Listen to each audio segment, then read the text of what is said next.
Olá, tudo bem com você? Eu espero que sim. Para você que ainda não me conhece, eu sou o professor Alessandro, professor de Língua Portuguesa, Literatura e Redação, tá? Preparei aqui uma aula específica para ajudar você que vai fazer a prova, seja para processo seletivo simplificado, seja para concurso público, tá? Cuja banca seja o IBFC, tá bom? Então, sobre de língua portuguesa. E eu quero dizer que eu posteriormente também vou preparar a aula de redação na prova discursiva específica para esse processo seletivo aí, tá bom? Então, antes de mais nada, eu peço para que você venha se inscrever no meu canal, professor Alessandro. Deixa aqui o seu like, seu comentário, a sua sugestão, tá bom? Antes eu já tinha um canal com mais de 5 mil inscritos, mas infelizmente ele foi hackeado.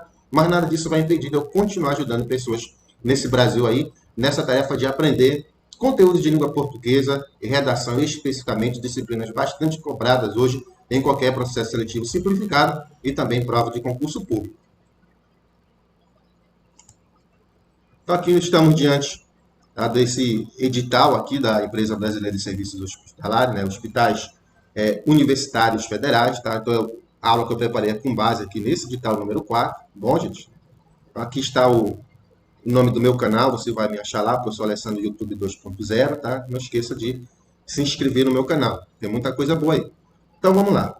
Muito importante que você, antes de fazer essa prova, tá? É muito importante que você assista essa aula de língua portuguesa. Por quê? Para você conhecer o estilo da banca. Como é que você vai... Que tipo de prova de língua portuguesa você vai se deparar lá no dia? Então, vamos lá. Aqui nós vamos falar de questões de língua portuguesa. Então, em síntese, essa banca, antigamente, ela tinha um estilo que recentemente mudou bastante. Então, antigamente eram questões mais rasas, mais objetivas, diretas, muita questão de gramática. Entretanto, recentemente, então, provavelmente a prova que você vai fazer de língua portuguesa, você vai encontrar ali 10 questões envolvendo interpretação de texto, tá? E domínio da norma culta da língua portuguesa. Então, dentro de uma mesma questão, você vai ver essas duas abordagens. E mais ainda, tá? A banca, nas provas de língua portuguesa, ela tem uma preferência por gêneros textuais. Mas de qualquer tipo, não. Principalmente os argumentativos. Então, só para você ter uma ideia aqui, tá? Então, a prova de língua portuguesa do IBFC, né? Instituto Brasileiro de Formação e Capacitação, numa única prova, é possível você encontrar o gênero textual tira, que você pode até pensar, professor, mas não tem normalmente a argumentação, mas tem algumas tiras de alguns personagens que quando você ouvir, você já sabe que ali a intenção é, com certeza, defender uma tese, um ponto de vista, enfim, vai exigir um conhecimento argumentativo, tá? Então, numa única prova, além disso, você pode encontrar aqui outro gênero textual, como entrevista, reportagem e infográfico. Então, para você perceber aqui o que, ó, a banca, ela trabalha o quê? Interpretação de texto e domínio da norma culta da língua portuguesa, tá? Dentro ou relacionado com gêneros textuais. Então, é muito importante que você leia, estude esses gêneros textuais, tá? Para você ter uma noção. Tem a questão também da notícia, outro tipo de gênero textual argumentativo, como editorial, artigo de opinião. É importante que você estude. Então, aqui está o edital, tá? O conhecimento de língua portuguesa, tá? Então, normalmente, esse edital, a banca costuma cobrar a sua grande maioria, né? Tipologia textual, gênero textuais costuma aparecer com bastante frequência, como eu falei, envolvendo o conteúdo por si só, ou também envolvendo a questão de domínios de assuntos da norma culta da língua portuguesa, né? Assuntos gramaticais.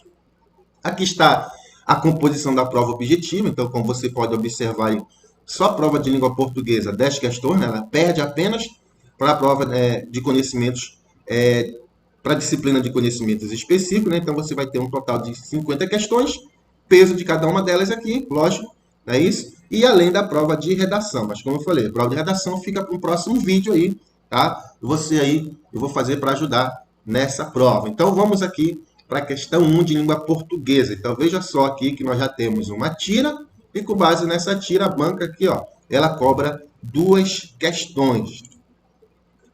Então vamos por aqui, vai dar para a gente aprender muita coisa sobre língua portuguesa. Então, vejamos. Tá? Leia com atenção a tira de Calvin e Haroldo, criada pelo cartunista Bill Watterson, para responder as questões 1 e 2. Tá? Muito importante, você que vai fazer prova de concursos, prova de processo seletivo simplificado, leitura de enunciado. Tá? Às vezes, você não precisa ler logo o texto. Então, normalmente, você vai para a leitura do enunciado, que na leitura do enunciado, tá? Você já ganha tempo e já pode responder algumas coisas aqui, ok? Então, vamos lá. De acordo com a tira e com a gramática normativa da língua portuguesa, analise as afirmativas abaixo e assinale a alternativa correta. Tá? Então, ainda nem li o quadrinho ainda, eu já estou ganhando tempo, estou lendo o enunciado. No primeiro quadrinho, é possível classificar a pergunta que Calvi faz para a mãe como uma pergunta retórica. Tá? Então, aqui está no primeiro quadrinho. Então, vamos ver. Qual é a pergunta que Calvi faz para a mãe? Mãe, o que é esse tal de efeito estufa? Dizem que os poluentes que lançamos no ar irão reter o calor do Sol e derreter as calotas polares. Pronto, beleza. Então vamos lá. Por aqui, ó, tem uma dúvida. Professor, o que é uma pergunta retórica? Tá? Então, uma pergunta retórica, ela é tão importante, tá, gente, que inclusive é uma das formas para você começar, tá, a introdução numa dissertação, ok? Então, uma das formas de começar uma dissertação é fazendo uma pergunta retórica, ou seja, é um tipo de pergunta que não necessariamente quem a faz quer receber uma resposta, tá? Então, uma pergunta retórica é o quê? Então, ela tem normalmente o objetivo, tá, de levar o quê? O receptor da mensagem, tá, a ser estimulado a fazer uma reflexão, tá, sobre um determinado assunto, ou reforçar uma crítica. Então, nesse caso, é o que acontece aqui com Calvi? Sim. Então, nesse caso, a alternativa 1 aqui é verdadeira. Então, veja só aqui, ó. Eu tenho que ter a noção, saber o que é pergunta retórica e tenho que interpretar aqui na história em quadrinho, ok? Segunda afirmativa. A expressão batendo as botas no terceiro quadrinho, tá? Então, nós vamos olhar aqui o terceiro quadrinho. É uma figura de linguagem conhecida como hipérbole, tá? Então, numa única aula você vai aprender muita coisa. O que é uma hipérbole, gente? É uma figura de linguagem que se caracteriza pelo exagero da expressão. Então, quando a gente diz eu estou morrendo de fome, eu estou morrendo de sede, eu estou exagerando. Então, vamos ver se é isso que acontece aqui. Mas eu nem preciso, veja bem aqui, ó, eu nem preciso, tá, ler a tira para interpretar isso aqui. Então, isso faz parte do nosso quê?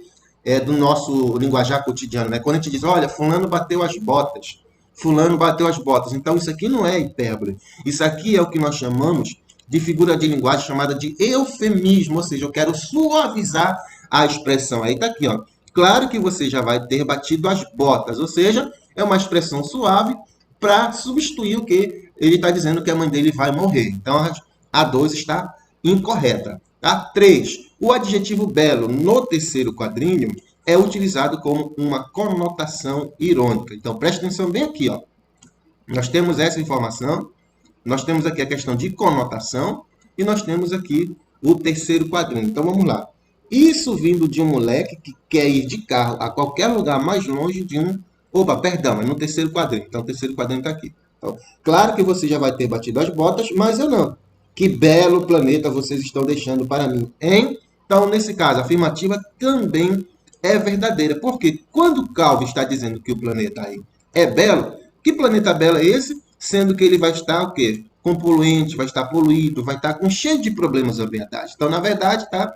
Realmente, nós temos uma conotação irônica. Ou seja, o que ele está dizendo aqui, na verdade, é o contrário daquilo que ele está pensando. Então, na verdade, não vai ser um belo planeta. Então, sendo assim, tá? Aí você vai ter que ver qual é a alternativa que corresponde. Então, alternativa correta, nós temos a 1 e a 3, né? Então, vamos ver qual é a questão que trata sobre isso aí. Então, apenas as afirmativas 1 e 2 estão corretas? Não.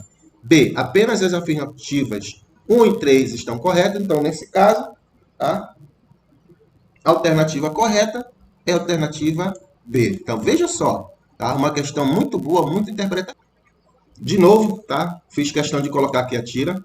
Repetir aqui, certo? Então, a questão 2. Então, de acordo com a tira e com a gramática normativa da língua portuguesa, assinale a alternativa correta, tá? Então, vamos lá. Primeira informação.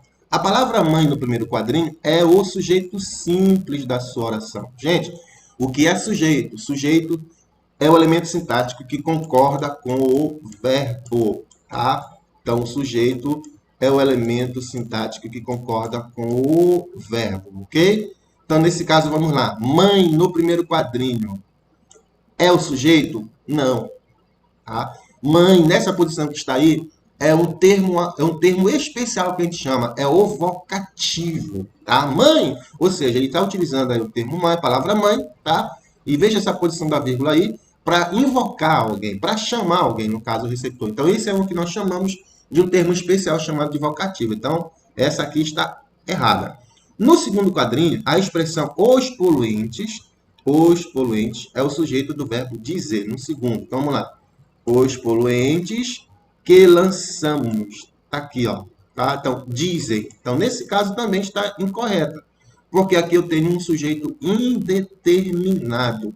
Quem dizem? Eles. Mas é o eles que não aparece aqui na oração, não é isso? Então, é um caso de sujeito indeterminado que nós temos quando o verbo está na terceira pessoa do plural, como esse caso aqui, ou quando ele está na terceira pessoa do singular, mas a partícula SE, no caso de venda-se, de compra-se e tudo mais. Também está incorreto. Nós queremos a correta. C. A expressão um moleque é o sujeito do verbo vindo, no último quadrinho. Então, vamos lá no último quadrinho, a expressão um moleque. Isso vindo de um moleque, tá? Então, quem vindo? Isso. Então, nesse caso, quem é o pronome do verbo vindo? Aliás, quem é o sujeito do pronome? Quem é o sujeito do verbo vindo? O pronome isso, tá? Então, aqui também está incorreto, certo?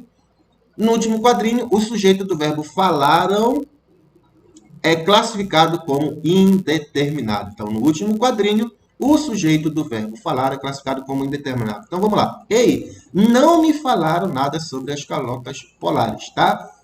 Ótimo. Então, alternativa correta, tá? Então, não me falaram, ou seja, eles não me falaram. É o mesmo sujeito que acontece aqui, tá? Então, o verbo está na terceira pessoa do plural, não tem aqui nenhum elemento que concorda com ele, está fora. Tá? Então, nesse caso, é um sujeito indeterminado. Portanto, alternativa correta, alternativa D, ok? Continuando a nossa aula, tá? Então, vamos aqui para um trecho, né, da entrevista realizada pelo jornal, ok? Então, nós temos aqui, ó, com base nesse gênero textual, a banca elaborou aqui quatro perguntas. Né? Então, nesse tipo aqui de questão, é muito importante, tá? Repetir aquela informação que eu falei outrora. Gente, leitura de enunciado, ok? É muito importante que você leia o enunciado. Então, se você for ler o texto todo, você vai perder tempo. Então, a partir do momento que você lê o enunciado alternativa, então, muitas das vezes, por aqui, você já consegue responder, tá? Porque aqui você vai ser direcionado lá para aquilo que a questão quer. Então, uma coisa é você ler para depois responder, outra é você ler o enunciado, ver o que, é que a banca quer, tá? Nesse tipo de questão aí. Então, vamos lá. Então, deixa eu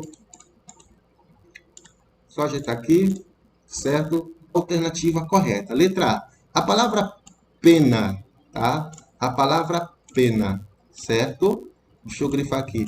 No trecho, estar familiarizado com a pena é sinônima de dó e refere-se ao sentimento de quem se solidariza com as pessoas não familiarizadas com as novas tecnologias de informação. Então, onde é que eu encontro essa informação aí? A palavra pena. Eu encontro, né? Lá no primeiro parágrafo. Está aqui, ó. Tá? Então, vamos lá. Está aqui a pergunta, não é isso que foi feita? E agora vamos lá a resposta. Então, essa ansiedade é comandada pela necessidade. Hoje, saber, estar familiarizado com a tecnologia da informação é tão necessário quanto foi no passado estar familiarizado com a pena. Ou seja, aí está bem aqui, ó, saber escrever. Então, nós já sabemos que isso aqui, essa informação não procede, tá? Então, nesse caso aqui, no texto, pena é o quê? É um instrumento, um objeto de escrita, né? Era um objeto de escrita antigo. E não significa o que está dizendo aqui no enunciado. Então, quando eu digo eu tenho pena de quem vai fazer uma prova dessa banca aqui, aí sim, pena significa, é sinônima de dó. O que não acontece na alternativa A.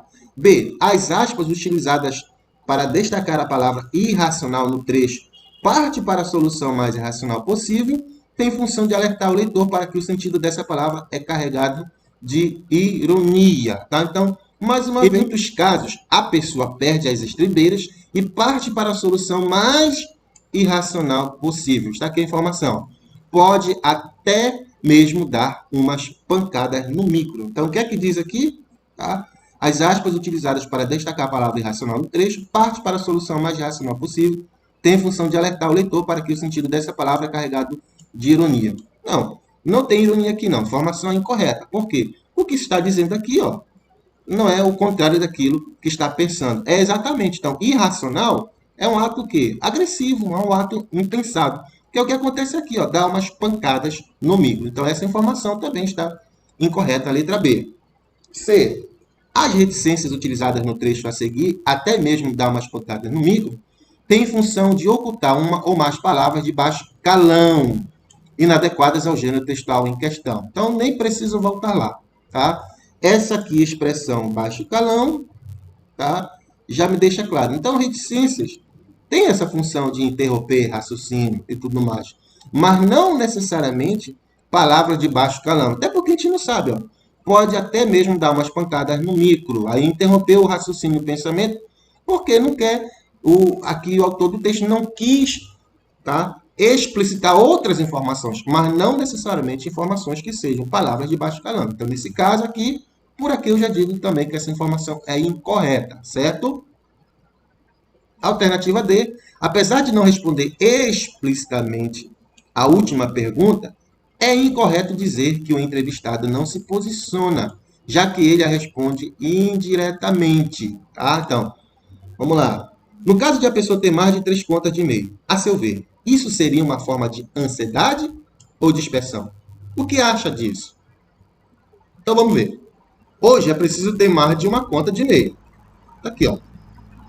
Às vezes até por segurança ou prevenção. Tá? Então, ele não está respondendo aqui, ó. Não está respondendo. Certo? Então, como nós havíamos falado, ele responde. Até o momento não, né? Então tá aqui, ó. Aconselho que toda pessoa tenha pelo menos 3 contas.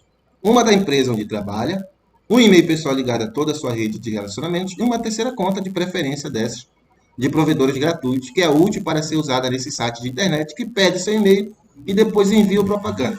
Obviamente, você não deve usar essa conta para contatos importantes. Ou seja, a pergunta era essa aqui, ó.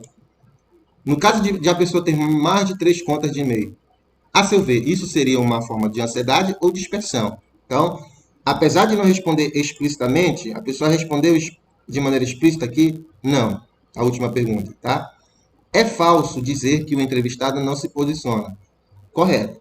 Já que ele a responde de maneira indireta. Sim, então, não diz se é ansiedade ou dispersão. Então, de certa maneira, indiretamente, ele tem um posicionamento aqui que é o quê? Ó? É preciso ter mais de uma conta de e-mail e aí ele justifica, ele argumenta, ele explica por quê. Então, nesse caso, a alternativa correta é a alternativa D. Tá? Então, veja que uma questão aqui, tá, envolve conhecimento semântico e questão de interpretação de maneira. Eu vou manter aí, tá? Questão 4. Leia o trecho extraído do texto e assinale a alternativa que preencha corretamente,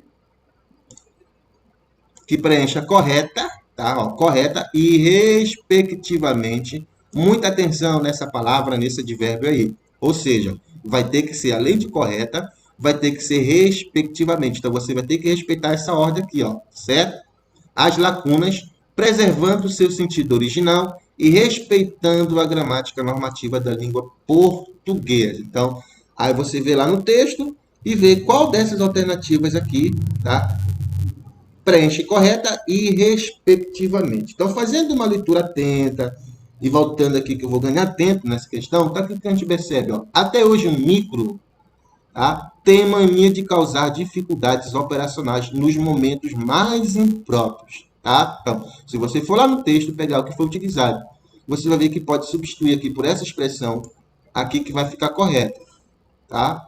E a outra é a impressora que resolve interromper a impressão daquela. Tá? Então, aqui, daquela proposta urgente. Então, nesse caso aqui, ó, fazendo a reescrita desse trecho aqui lá do texto, tá? Qual é a informação que procede? Então, correta e respectivamente aqui, ó. Se você analisar as outras alternativas, você vai perceber que a única resposta correta é a alternativa A, ok? Questão 5. De acordo com o texto e com a gramática normativa da língua portuguesa, assinale a alternativa incorreta, ou seja, aqui é a errada. Tá bom? Então, vamos ver. Alternativa A. O sujeito do trecho nossos sentidos foram expandidos é classificado como um sujeito paciente, já que a frase está na voz passiva. Certo isso aqui, professor? Certo. Então, não é essa que a gente vai marcar. Então, olha só, o que acontece? Quem foram nossos sentidos? Ou seja, Qual é o sujeito aqui, o elemento que concorda com o verbo? Nossos sentidos. Agora, é ele que pratica ou exerce a ação do verbo? É ele que, ou perdão, ele que exerce ou ele que sofre a ação do verbo? Aí você vai responder, professor, ele que sofre, porque nossos sentidos foram o quê? Expandidos. Portanto, esse sujeito aqui, tá? E nós chamamos de paciente porque a frase aqui, a oração, está na voz passiva, ou seja, nesse caso, o sujeito, ele não exerce a ação do verbo. O sujeito, ele sofre a ação do verbo. Então, nossos sentidos foram, certo? Alternativa B. No trecho, já fiz isso. A palavra destacada é um pronome demonstrativo com função anafórica no texto por retomar uma ideia já enunciada. Então, aqui muito bem, gente. Então, preste atenção. Você voltar lá no texto, tá? Já fiz isso, ou seja, aquele tratamento lá, né, com o computador, com o micro. Então, o que acontece? O pronome isso está sendo usado de maneira adequada à norma culta, ou seja, ele é um anafórico. Quer dizer o quê? Ele retoma elementos, uma ideia anterior, tá? O oposto dele, o isto, ok, gente? Ele é o que nós chamamos de catafórico. Então, quando eu digo já fiz isto, aí 2 pontos, estudei de madrugada com café do lado. Aí eu estou utilizando o quê? O isto para expressar o que vem depois. Então, nesse caso aqui, o pronome isso, normalmente ele é, de acordo com a norma culta, aqui um anafórico, ou seja, retoma, se refere à ideia anterior. Portanto, a informação está correta. É isso que a gente quer aqui? Claro que não. A gente está procurando a informação incorreta, não é isso? C. No trecho, uma da empresa onde trabalha, a palavra destacada é um pronome relativo que retoma corretamente a palavra empresa. Então, muita atenção, tá? Nesse caso aqui, com onde. Então, retoma corretamente a palavra empresa. Lógico, pronome relativo onde, ele normalmente retoma palavras ou expressões que se referem a lugar, ambiente. É o que acontece aqui, é uma da empresa onde trabalha. Então, nós temos um pronome relativo porque retoma, né, um termo anterior, no caso substantivo, certo? E nesse caso é a palavra empresa, que significa ambiente e lugar. Então, muita atenção com esse onde, tá, gente? Você só deve utilizar de acordo com a norma culta quando você retomar ambiente ou lugar. A cidade onde mora, tá? O Brasil é um país onde, certo? E cuidado com o aonde. Só use quando expressar a ideia de movimento. Para onde você vai, ou seja, aonde você vai, tá? Então, a C não está incorreta. Então, só sobra a alternativa dele, mas vamos ler, né, primeiro.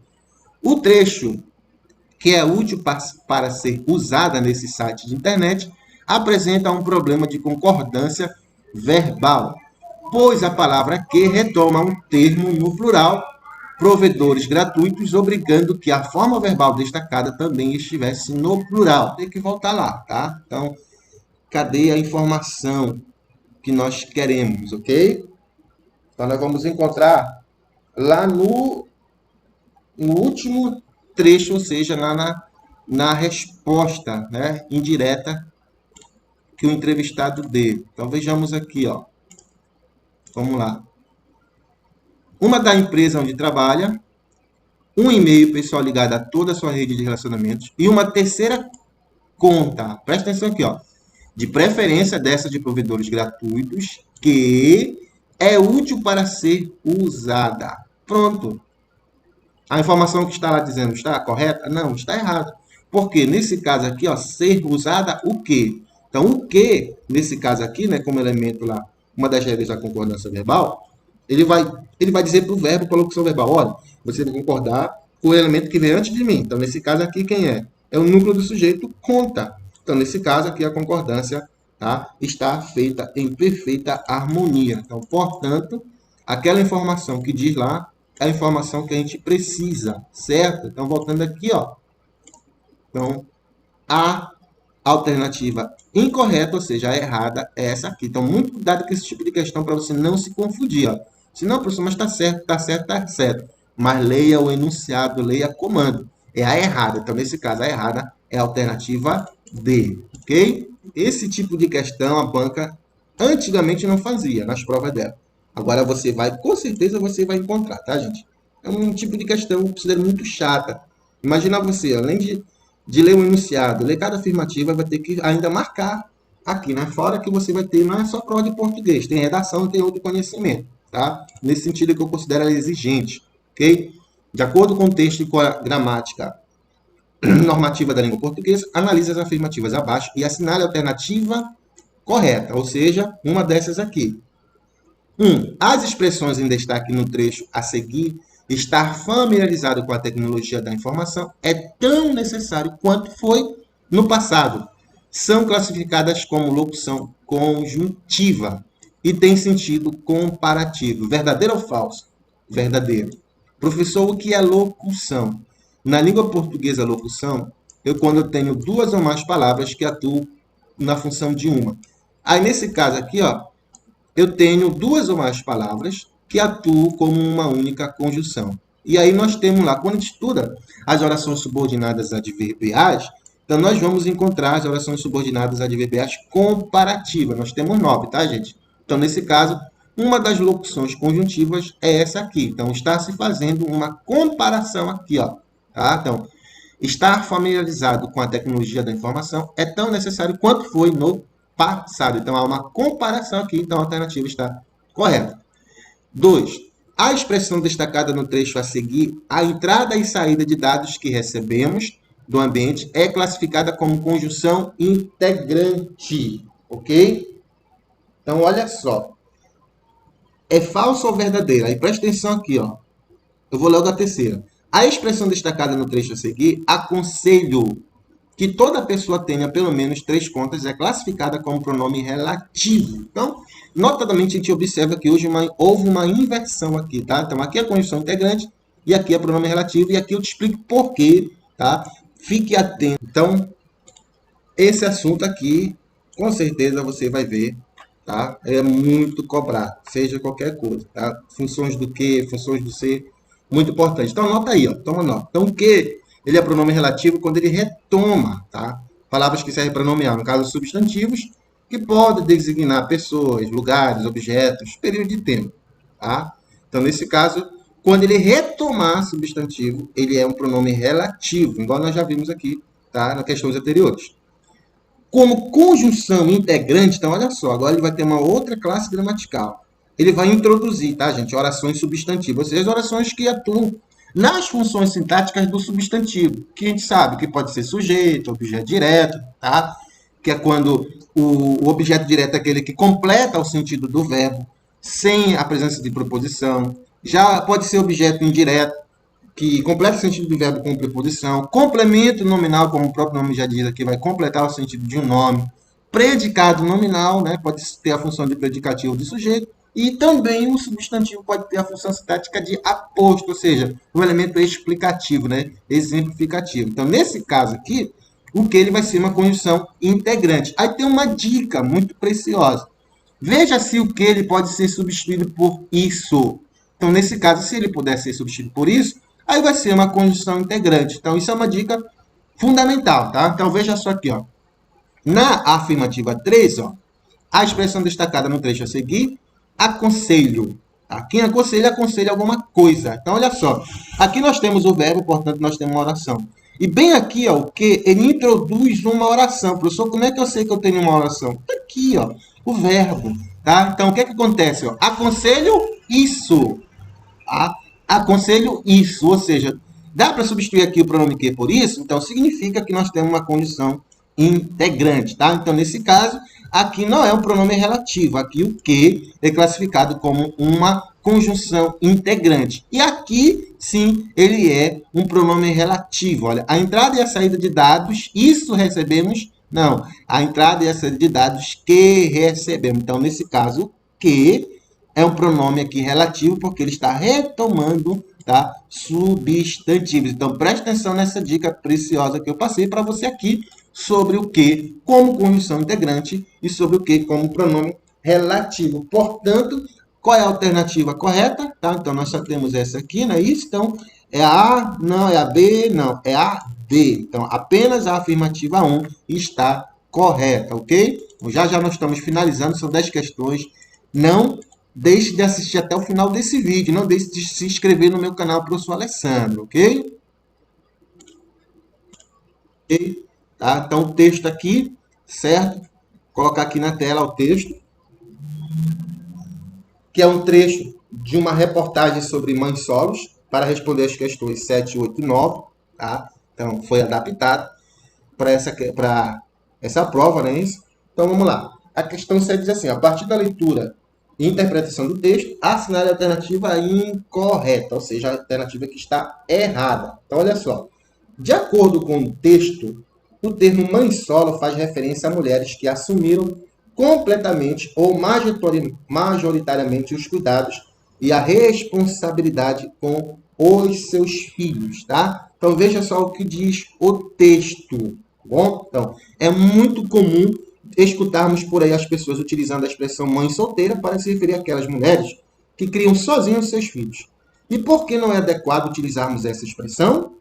Tá? Olha, isso é uma pergunta retórica, tá? O termo mãe solo surgiu como uma forma de dar enfoque ao compromisso assumido pela mãe em se responsabilizar pelos cuidados da criança por ela gerada ou adotada.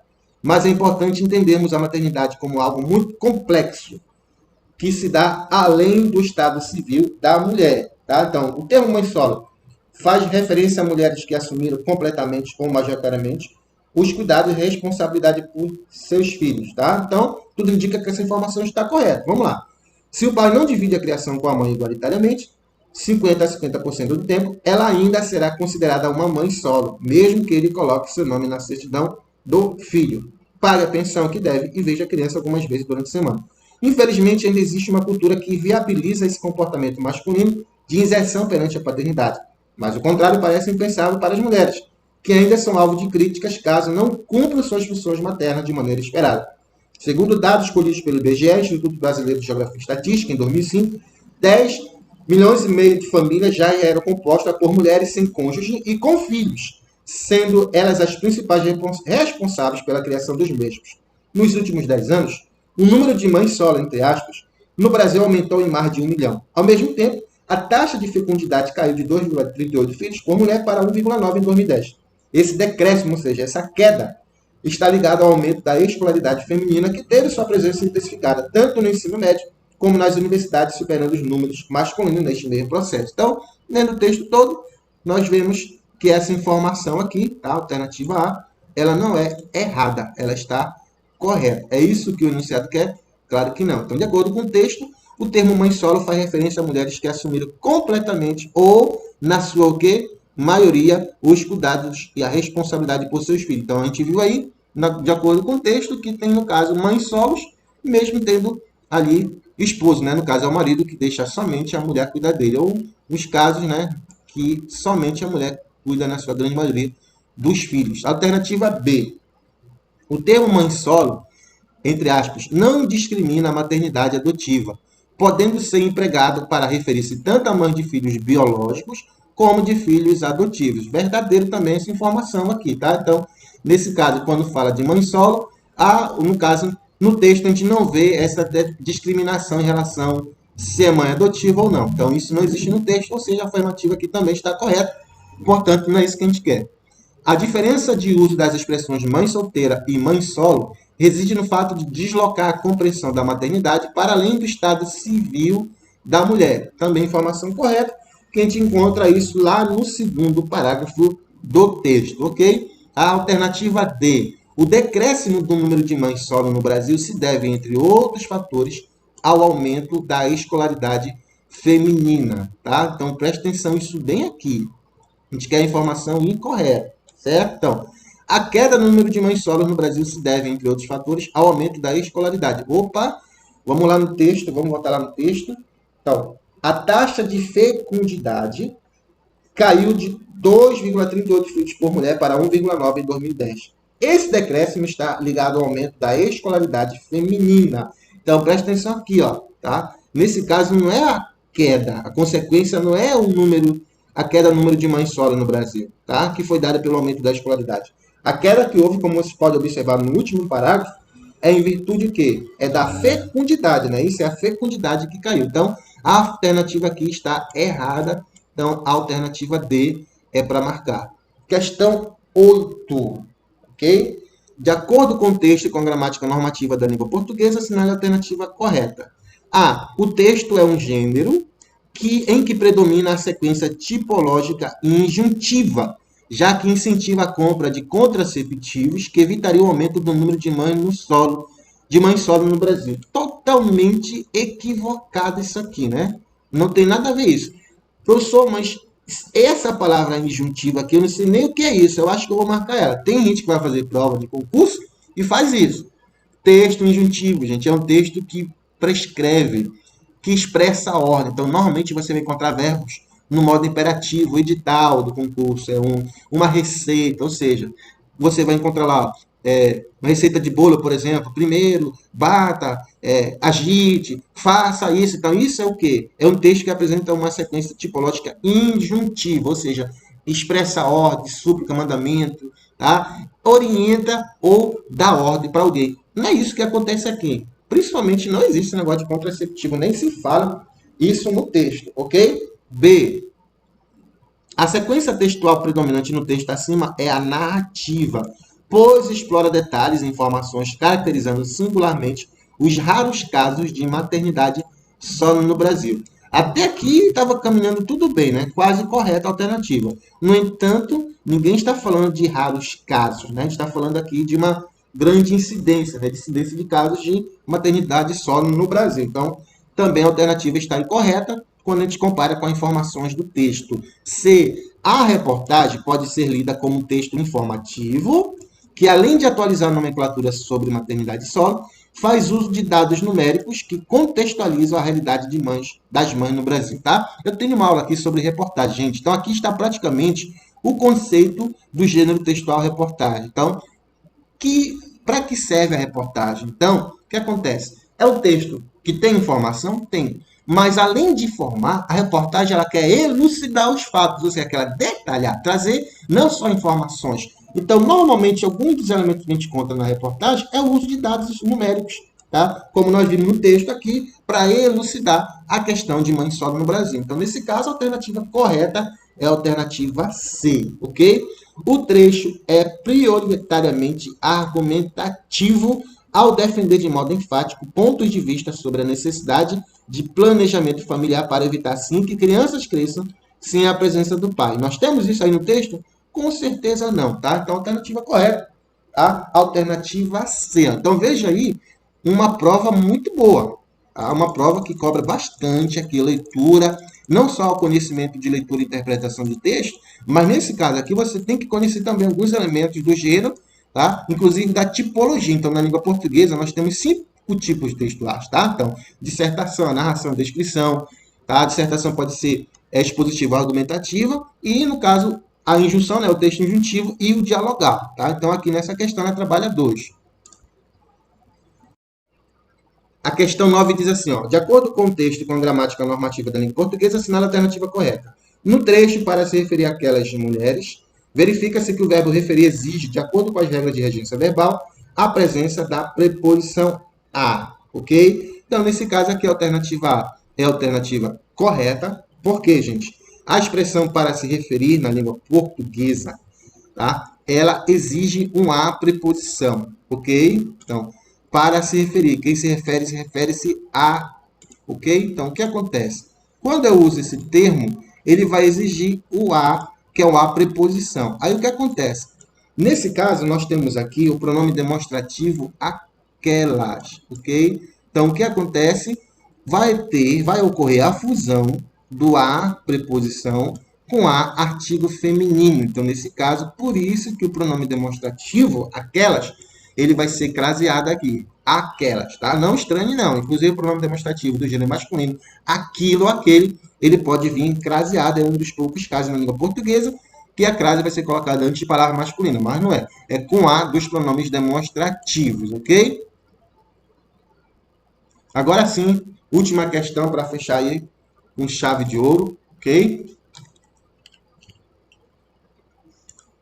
Quero mais uma vez aqui aparecer, só para pedir para você novamente se inscrever no meu canal, professor Alessandro. Ó, próxima aula eu vou falar sobre a prova discursiva para ajudar você nesse concurso. Eu acredito que aqui já deu para revisar algumas coisas, deu para saber como é o estilo dessa banda, e eu creio que você aprendeu muitas coisas, tá? Deixe o seu comentário, o seu like aqui, dúvidas, pode perguntar aqui que eu vou lhe responder para você. Então vamos fechando aqui, tá? Nossa aula, certo? Então deixa eu sair daqui. Então vamos lá. Aqui nós temos a questão 10, que trata do infográfico. Gente, o que é infográfico? Professor, o que é um infográfico?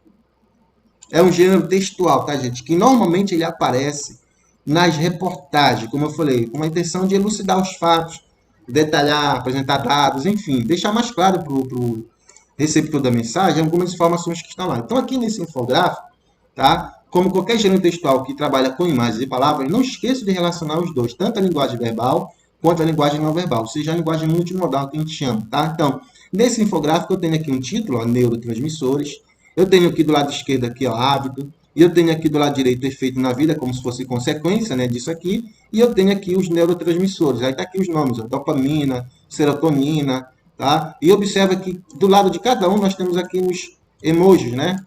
Tá? Que isso aqui é para como se fosse uma, aliás, é uma metonímia para sintetizar aqui, né, algum efeito desse, ok? Então, por exemplo, aqui, ó, comemorar, ser grato e exercícios físicos. Então, quem tem esse hábito, tá? Aí gera o quê, ó? A dopamina.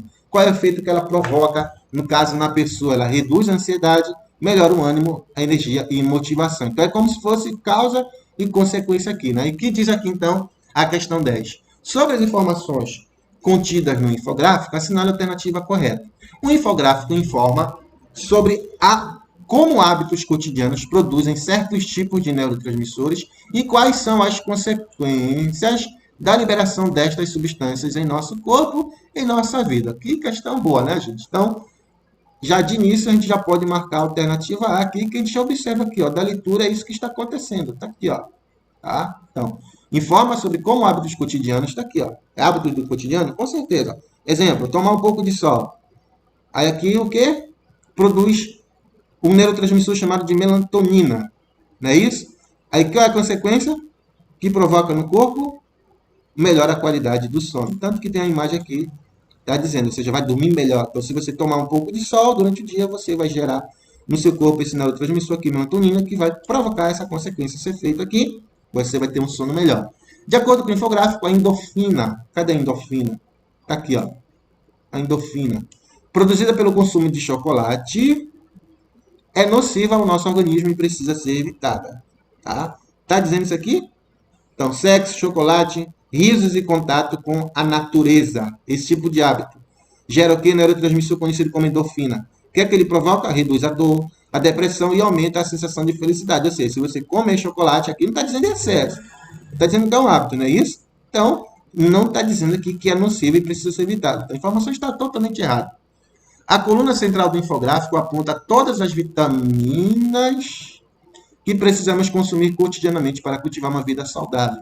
Isso aqui não é vitamina, não. Isso aqui é o quê? Neurotransmissor, ok? E falsa também. De acordo com o infográfico, a troca de afetos produz melatonina, que é um neurotransmissor que melhora a qualidade de nosso sono. De acordo com o infográfico, a troca de afetos. Cadê a troca de afetos? Produz o quê? Melatonina. Então, vamos lá. Melatonina.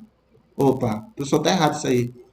Para gerar melatonina, tem que tomar um pouco de sol. Perfeito. Então, errado. Então, alternativa correta, alternativa A. Ok? Então, deixa aí o meu abraço a você que assistiu até o final dessa aula. Espero ter ajudado e contribuído. E te convido até a próxima. Aí, um grande abraço do professor Alessandro. Tá? E que Deus continue te abençoando. Ok?